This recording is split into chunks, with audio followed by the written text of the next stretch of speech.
विशाल today से मैं आपका साथी, आपका मित्र कुणाल पंत। साथियों, जिस प्रमुख स्थान पे हम खड़े हुए हैं वो है सेक्टर सी महानगर लखनऊ, और खास तौर पे है निवास स्थान यहाँ के हमारे पूर्व पार्षद जीडी शुक्ला जी का। और एक जैसे कि भारतीय जनता पार्टी भाजपा ने अपनी एक बहुत बड़ी मुहिम भी ली हुई है नुक्कड़ सभाओं की। नुक्कड़ सभाओं का इस समय बहुत जोर है, और भी जितने भी यहाँ पर कार्यक्रम लगातार अभी इसके आगे भी चलते रहेंगे। ये यहाँ के संयोजक भी हैं जो हमारे जीडी शुक्ला जी हैं। कुछ यहाँ के प्रमुख जो कार्यकारिणी, कार्य समिति, कार्य मंडल जो भाजपा की यहाँ से पूरी तरह से जुड़ी हुई है। जीडी भाई, हम सबसे पहले आप ही से बात करना चाहेंगे। आइए, आप हमारे साथ आइए। इसका पूरा आपका एक उद्देश्य, और खास तौर पे भाजपा ने जो एक अपनी प्रमुख मुहिम ली हुई है इन नुक्कड़ सभाओं की, इसका प्रमुख उद्देश्य, एक ऑब्जेक्टिव क्या है, आप इसको किस तरह देखते हैं? हम लोग का प्रमुख उद्देश्य लखनऊ का पहली तौर हम लोग का, चूंकि माननीय राजनाथ जी रक्षा मंत्री हमारे लड़ रहे हैं, उनको 5 लाख पार करने का हम लोग का पहला ही उद्देश्य है। और उससे पहला हमारा उद्देश्य है मोदी जी को तिबारा प्रधानमंत्री पार करने और 400 पार कराने का हम लोग का उद्देश्य है, जिसके लिए हम लोग दिन रात एक किए हुए हैं। जो भी काम जिस स्तर पे हर कार्यकर्ता लगा हुआ है, लखनऊ में भी माननीय रक्षा मंत्री जितने काम किए हैं कि उनको काम को हम लोग तीसरी बार जानते हैं, उनको हम लोग गिफ्ट देना चाहते हैं, तोहफा देना चाहते हैं कि 5 लाख पार कराकर, यही मुख्य उद्देश्य हम लोग का है। इसलिए हम लोग दिन रात एक करके लगे हुए हैं। महिला समिति की भी एक कोर हमारी रीना चौरसिया जी ठीक हमारे बगल में हैं, हम इनसे बात करना चाहेंगे, जानना चाहेंगे इनका थोड़ा सा इनके बारे में, और खास तौर पे महिला समूह को ये पूरी तरह से भाजपा में किस तरह देखती हैं, और महिलाओं का क्या बढ़ चढ़कर आगे इन चुनावों में, चाहे वो लोकसभा 2024 के चुनाव हो या लखनऊ पूर्वी जो विधानसभा का भी चुनाव इसी के साथ साथ हो रहा है, आप इस पूरे चुनाव को मैम किस तरह देखती हैं, और आपका महिलाओं की भागीदारी किस तरह से आपका मानना है, और भाजपा के साथ वो क्यों रहे? सबसे पहले तो आपके चैनल के माध्यम से बताना चाहेंगे कि देश के यशस्वी प्रधानमंत्री माननीय मोदी जी ने नारी शक्ति वंदन अधिनियम पारित कर दिया, जिससे महिलाएं अब जो घरों में थी और राजनीतिक क्षेत्र में भी अपना जो उनका हुनर है वो आके राजनीतिक क्षेत्र में दिखा सकती हैं। उनको भी कल सुषमा स्वराज की तरह या स्मृति ईरानी जी की तरह वो भी आ सकती हैं। तो पहले सबसे पहले हम अपने प्रधानमंत्री जी को धन्यवाद करते हैं कि हम महिलाओं पे उन्होंने अपना एक विश्वास जताया है, और आप सब देख सकते हैं कि किस तरह से महिलाएं अब बढ़ चढ़ करके हिस्सा ले रही हैं। इतनी जन कल्याणकारी योजनाएं उन्होंने महिलाओं के लिए चलाई हैं कि आज महिलाएं भी, आप देखेंगे जो आधी भागीदारी हमारी है, तो पूरी तरह से सबसे ज़्यादा जो वोटिंग होगी वो महिलाओं की वोटिंग आपको दिखेगी। और 400 पार जो मोदी जी ने कहा है, तो हमारी पूरी महिला शक्ति 400 पार के लिए लगी हुई है। और लखनऊ के जो हमारे यशस्वी सांसद है माननीय राजनाथ जी, उन्होंने भी निरंतर सैनिटरी पैड का वितरण हो और सिलाई मशीन का हर जगह उन्होंने सेंटर खुलवाए हैं, ताकि महिला सशक्तिकरण को बढ़ावा मिले और महिलाएं अपने पैरों पर खड़ी हो सकें। तो लखनऊ से भी जो हम लोग का एक नारा चल रहा है, वो केवल नारा नहीं है, 5 लाख पार करेंगे हम लोग। और माननीय यहाँ से लखनऊ से अपने सांसद जी को और पूरे देश से प्रधानमंत्री जी को 400 पार और 5 लाख पार कर। और लखनऊ पूर्वी का भी विधानसभा चुनाव जो यहाँ पर ओपी श्रीवास्तव जी लड़ रहे हैं, और बहुत ही सक्रियता से, चाहे वो आप लोगों की अपनी पूरी जनसभाएं हो, आप लोगों की पदयात्रा हो, पूरी तरह से प्रचार प्रसार उनका भी कैसा चल रहा है, थोड़ा बताना चाहेंगे आप?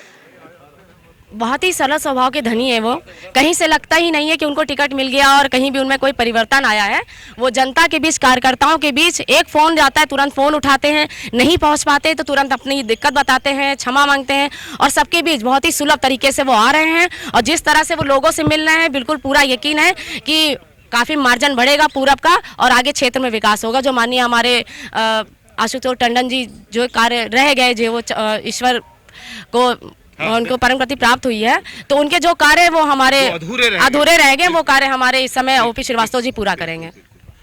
नारी सशक्तिकरण, मैम, वुमेन्स एम्पावरमेंट, मैम ने बहुत विस्तार से बहुत अच्छी बात बताई, और पूरी भाजपा ने एक अपनी तरह से मोदी जी की एक बहुत बड़ी मुहिम भी रही हुई है वुमेन्स एम्पावरमेंट, यानी नारी सशक्तिकरण के। नारी सशक्तिकरण के साथ साथ नारियों का अपना पूरा मनोबल, और नारियों की अपनी जो है जितनी जो इस खास तौर पे पिछले अगर 10 साल की पूरी बात करें, और जो मोदी जी का पूरा शासन रहा, किस तरह से उन्होंने नारियों को सशक्तिकरण किया और इससे अपनी मुहिम को किस तरह और आगे बढ़ाया, थोड़ा सा इसके बारे में आप क्या कहना चाहेंगे? पहले तो मैं आपको धन्यवाद देना चाहती हूँ, आपके चैनल को। हमारे मोदी जी ने अपनी जो महिलाएं हैं, बहनें हैं, सभी के लिए सोचा है, चाहे वो उज्ज्वला योजना हो, बिल्कुल, चाहे बहुत सारी योजनाएं वो लेके आए हैं महिलाओं के लिए, जिससे महिलाएं सशक्त बन सकें। और पहले देखा होगा आपने, महिलाएं बहुत कम निकलती थी चुनाव में, लेकिन अब उनसे कहना नहीं पड़ रहा है। वो खुद ब खुद अंदर से इतनी प्रभावित हैं मोदी जी से के कामों को लेकर के, वो अपने आप ही कहती है हमको ले चलो चुनाव प्रचार में। देखिए हमारे जैसे कैमरा पर्सन भी आर्यन पूरी तरह रोल करके दिखा रहे हैं, थोड़ा आर्यन पीछे के भी, जिस तरह से ये समय यहाँ पर बढ़ता जा रहा है और समय आ रहा है धीरे धीरे करके, ये पूरी तरह से ये निवास स्थान जो है जीडी भाई का, जीडी शुक्ला जी का, पूरी तरह से खचाखच ये भरता हुआ। एक और बहुत ही सक्रिय कार्यकर्ता हमारे साथ अनुपम सिंह भंडारी हमारे साथ बने हुए हैं इस पूरे लोकसभा 2024 और ये पूर्वी आपका जो विधानसभा का भी चुनाव है, इस पूरे चुनाव को आप किस तरह देखते हैं, आपका अपना क्या मानना है, और इस बार मोदी की गारंटी और अब की बार 400 पार, इन दोनों में, इन विषय में आप क्या कहना चाहेंगे, आपका क्या अपना मानना है बताइए। देखिए पहले चीज़ तो आपके चैनल को बहुत बहुत धन्यवाद कि आप ऐसे विषयों को जो है जनता के तक ले जा रहे हैं। और जहाँ तक बात है 400 पार का,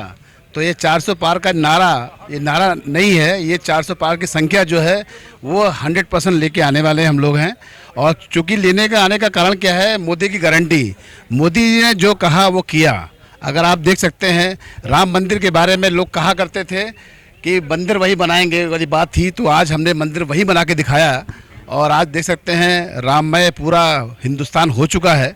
और जहाँ तक बात 370 धारा, जो एक समय में लाल चौक में खड़े होने से लोग डरते थे, आज लाल चौक पे हम लोग खड़े होके, मैं भी स्वयं में भी पिछले महीने भी गया था लाल चौक, वहाँ पर हमने जंगल मर्ग खाया। और पूरे लोग जो वहाँ पर है इतना अच्छे से उल्लास से हम लोग रह रहे हैं, जो पहले सपना था लोगों का, आज ये सपना सत्य हो पाया। कारण क्या है, मोदी की गारंटी जो आपने बोला। और जहाँ तक बात है, आज माननीय का चुनाव है, राजनाथ जी का चुनाव है लखनऊ से, और इसमें हम लोगों ने, जैसे सब संख्या बल देख रहे हैं यहाँ पर, हम लोग इनको 5 लाख से ऊपर मतों से जिताने का एक संकल्प जो लिया गया है, इसको पूरी जनता पार्टी, पूरी भारतीय जनता पार्टी, पूरे लखनऊ के जनमानस इसको पूरा करेगा, ऐसा हम लोगों का मानना है। और जहाँ ओपी श्रीवास्तव जी की बात है, माननीय टंडन जी दिवंगत हमारे बहुत लोकप्रिय नेता हमसे सबसे चले आ चुके हैं, परंतु उनकी आज के लिए जो रिक्त जगह हुई है, ओपी श्रीवास्तव जी लड़ रहे हैं। और ओपी श्रीवास्तव जी बहुत सशक्त नेता हैं, बहुत अच्छे विचार के नेता हैं, और उनका संकल्प यही है कि जो छूटे हुए कार्य थे हमारे टंडन जी के, उनको पूरा करेंगे। आप देख सकते हैं ये इस समय जो जनता है और पूरा भारत है, इसमें मोदी युग है, और मोदी युग जरूर साकार। एक और हमारे साथ बहुत ही प्रभावी व्यक्तित्व यहाँ के जो लक्ष्मीपुरियों से जुड़े हुए हैं, स्वयं अपना परिचय अपने आप देंगे और हम इनसे इसके बाद जानना चाहेंगे। सर आपका शुभ नाम क्या है, थोड़ा सा अपने बारे में बताइए। और राकेश कुमार सिंह, पूर्व पार्षद, लखनऊ महानगर उपाध्यक्ष, भारतीय जनता। जैसे अभी हमारी अनुपम भैया से भी बात हो रही थी, खास तौर पे मोदी की गारंटी और अब की बार 400 पार, और बहुत सारे अधिक, अगर हम पूरे 10 वर्षों के कार्यकाल की अगर बात भी करें तो बहुत अधिक जो कार्य लिए गए, चाहे वो रामलला का जो है प्राण प्रतिष्ठा का कार्यक्रम हो, रामलला का भव्य मंदिर, धारा 370, और उसको छोड़ के भी चाहे हम पूरी तरह से अगर भारत को पूरी जोड़ने वाली करें, चाहे वो रेल की बात हो, चाहे हाईवेज की बात हो, चाहे एरोप्लेन की बात, चाहे किसी भी क्षेत्र में बात हो, इस पूरे चुनाव को और ये जो विकास कार्य, खास तौर पे ये पूरे 10 वर्ष के ये डेवलपमेंटल वर्क हैं, आप इनको किस तरह देखते हैं, आपकी अपनी समीक्षा क्या है, और इस बार जो प्रमुख आप लोग उद्देश्य लेके भी चल रहे हैं, और ये भारतीय जनता पार्टी का बड़ा अपना सशक्त नारा है, मोदी की गारंटी अब की बार 400 पार, आपका क्या कहना और मानना है? अपने आप में यही अपना प्रमाण देता है मोदी की गारंटी, क्योंकि जितनी बहुआयामी योजनाएं रही हैं और वो जमीन तक, यानी सरकार जनता के द्वार, मैंने जहाँ तक मेरा अपनी आयु है, कभी भी सरकार जनता के द्वार नहीं गई। विशेषकर ये एग्जाम्पल अभी विगत दिनों में विकसित भारत संकल्प यात्रा का कार्यक्रम चला, हर वार्ड में 2 या 3 जगह पे कार्यक्रम किए गए, जिसमें हमारे नेतागण भी, माननीय मंत्रीगण भी, माननीय मुख्यमंत्री और यहाँ के अपने लोकप्रिय यशस्वी सांसद माननीय देश के रक्षा मंत्री राजनाथ जी भी यहाँ पे उपलब्ध रहे। उसमें विभिन्न विभागों के स्टॉल लगाए जाते थे, वो यानी आम जनमानस उस स्टॉलों में अपना पंजीकरण करवा सके, यानी जनता के द्वार, वो भी हर वार्ड में 2-2, 3-3 बार,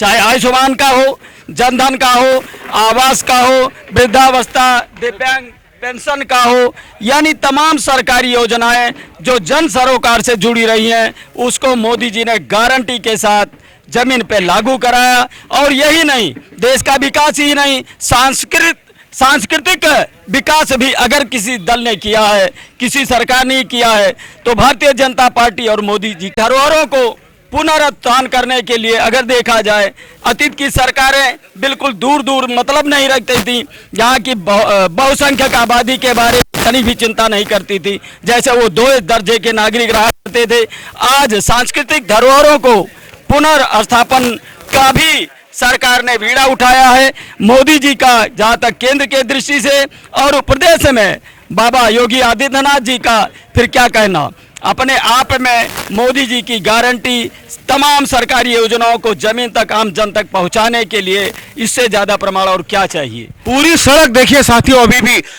कार्यक्रम का अभी समय है, लोग आने लगे हैं और अभी भी कुछ समय है जब कार्यक्रम पूरी तरह शुरू हो जाएगा। लेकिन यहाँ पर आप लोगों का हर्ष, उत्साह, उमंग, उल्लास अपने आप में पूरी तरह परिपूर्ण है, अद्वितीय है, बहुत ही शोभनीय है। इसके आगे भी लगातार मैं आपसे बात करता रहूंगा, अपनी रिपोर्टिंग्स और कवरेज आपको लगातार देखता रहूं। तब तक मैं आपका साथी, आपका मित्र कुणाल पंत, अपने कैमरा पर्सन आर्यन और हमारे मैनेजिंग पार्टनर अंजन दास जी के साथ यहां पर इस निवास स्थान जीडी शुक्ला जी, महानगर, लखनऊ से।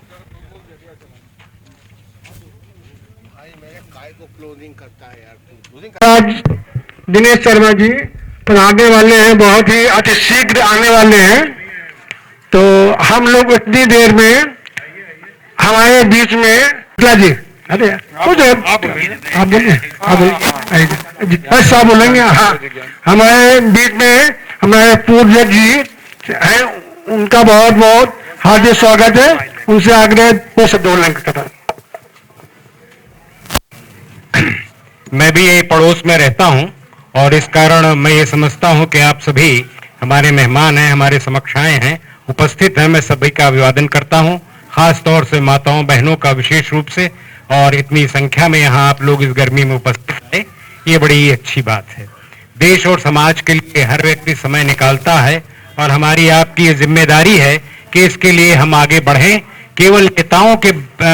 उस पर आधार पर हमें आधारित नहीं रहना है, हमारा अपना भी कुछ कर्तव्य है। जिस भी स्थान पर हम हैं, जितना भी कर सकते हैं देश और समाज के लिए, सनातन धर्म के लिए और हिंदू समाज के लिए विशेष तौर पर करने की ये आवश्यकता है। अभी इस प्रकार की भी भावनाएं जागृत की गई कि माननीय सांसद जी के विषय में कुछ कहें, वो मैं एक अपना स्वयं का दृष्टांत आपको बताना चाहूँगा। मैं नौकरी के दौरान सचिव लोकायुक्त के पद पर करीब 6 वर्षों रहा और उसी मध्य बड़ा मेरा यहाँ जो डेवलप हुआ था वो माननीय राजनाथ सिंह उस समय मुख्यमंत्री थे, सभी उन्हीं के सानिध्य से, बल्कि उसमें बड़ी दिक्कतें आई क्योंकि लोकायुक्त जैसे प्रतिष्ठान को बहुत ज्यादा, क्योंकि गवर्नमेंट के विशेष अधिकारियों के खिलाफ शिकायतें वहां सुनी जाती थी, इसलिए विशेष